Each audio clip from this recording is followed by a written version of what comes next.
Hello everyone. Today I'm going to read part of a book. It's called Breathe, A Child's Guide to Ascension, Pentecost, and the Growing Time. And I'm going to read the part about Pentecost because that is what we're celebrating today. This book is written by Laura Allary and it's illustrated by Catherine Petersland.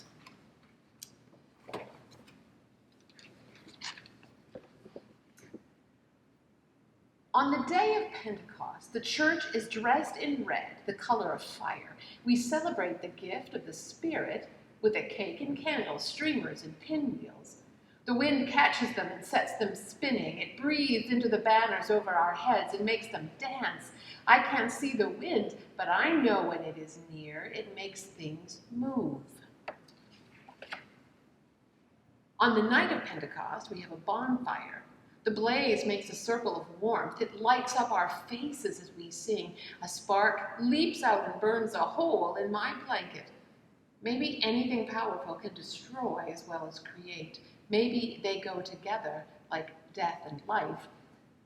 I am learning new ways to pray with the wind in my own breath. Some days I blow bubbles and watch the breeze carry them. Each bubble is a prayer for someone. We use scissors, fabric, and glue to make prayer flags. I put words on mine: peace, hope, love, joy, welcome. We hang them outside. When the wind passes by, it makes them flutter. I wonder who will see my prayers. I wonder how far my prayers can go. I like to lie on my back in the grass on a warm day, watching the clouds. I imagine my breath is making them move, and in and out, in and out. My belly rises and falls as the clouds drift across the sky. Sometimes I add a few words: peace, Jesus, thank you, Spirit, breathe in me. I like to run and jump and move, but I notice a lot more when I just sit. Sometimes it is good to be still. I feel like I'm getting ready for something. I wonder what the Spirit will do through me. Breathe out. When they felt the Spirit in them, connecting them with Jesus, his friends began to say and do the things Jesus had done. They healed, they welcomed strangers, they shared what they had, they listened and understood, they forgave, they loved with open hearts. The Spirit flowed through them, breathed through them, changed the world through them, sometimes in surprising ways. Ananias and Saul were both surprised by the Spirit. Ananias was a follower of Jesus. Saul, dead set against him. Ananias was open-hearted and wide-eyed, always seeing sameness beneath differences. Saul was sharp-minded with a keen eye for opposites: good, bad, right, wrong, inside, outside, us, them. Saul saw Ananias and his sort as a threat to God's ordered world, so he set out to hunt them down. When Ananias heard Saul was coming, he locked the doors and held his breath. But when have locked doors ever stopped the Spirit? When those doors were blown wide open, Ananias gave up trying to hide and went searching for Saul. But the Spirit found Saul first, ambushed him, knocked him flat, made him see stars. The Spirit said, "Why are you doing this? What are you afraid of?" Maybe they were both afraid. Saul, breathless and blind, at the mercy of the one he had wanted to destroy. Ananias, still wary, but trying to love his enemy. In the end, love proved stronger than fear. Ananias brought Saul into his own home, looked after him, listened to his story, tried to understand him. Even his name changed. Saul became Paul. And when his eyes were finally opened, Paul looked at Ananias and saw a friend. Paul was changed in more ways than one.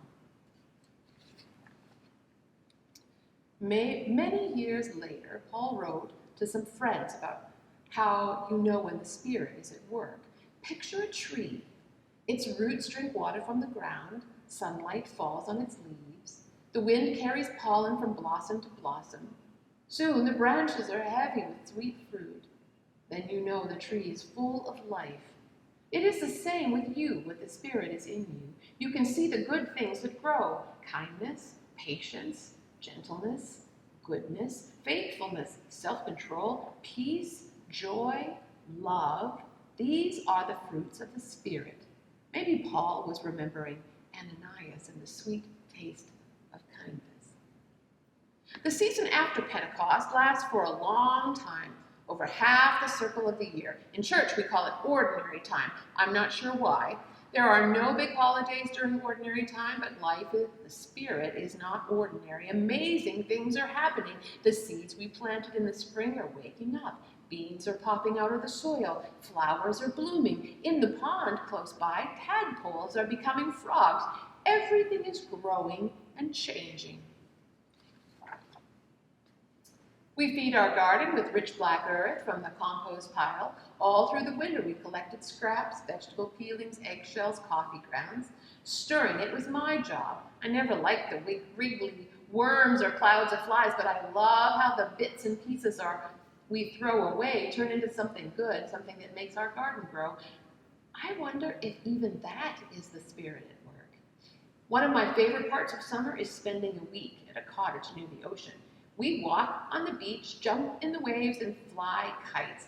The wind makes me feel alive. I fill my pockets with sea glass. When I get home, I make pictures with the bits of glass. I like how the sea and I both make something beautiful from broken pieces. Maybe the Spirit does that too. By midsummer, our garden is full of good things, almost too full. There is more than we can use, so we share with our neighbors. We bring baskets of carrots and beans to our community food bank. We make casseroles and freeze them. If someone needs a meal, we are ready. It feels good to know that the seeds we planted are bearing fruit. Bees and butterflies visit our garden. We chose plants they love: black-eyed Susan, echinacea, bee balm. Without these tiny creatures to pollinate our trees and plants, we would have no flowers or fruit. Imagine a world without blueberry pie. We need them. They need us. We are all connected. We plant milkweed for the monarch butterflies. These tiny travelers have a long journey south. Our garden is a safe place where they can rest, lay their eggs, and feed their families. Butterflies are not the only ones that migrate. People do too. Some choose to move. Others have no choice. I try to imagine what it would be like to have to move. What would I carry with me? What would I leave behind? What would I miss most? I hope someone would make a safe place for me. One hot day, my friends and I sell homemade lemonade. All the money we can earn, we give away to help families looking for safe places to live. We are far away, but we can still help. We need each other to do the work of Jesus. The Spirit connects us all. At our church camp, we make care packages for people who live on the street or in shelters. We decorate paper bags and fill them with toothbrushes and toothpaste, soap, shampoo, and socks. At night, as I brush my teeth, I notice the clean water, my new toothbrush, the lemony smell of soap. When I pay attention, I notice more. The more I notice, the more grateful I am. Maybe the Spirit is waking me up. Maybe I am growing the fruits of kindness. Well, that's all for today. If you want to take a look below this video, you'll see a link. Click on it, and you will find some activities that Darcy has put together for you to do that go along with this book. I hope to see you next time.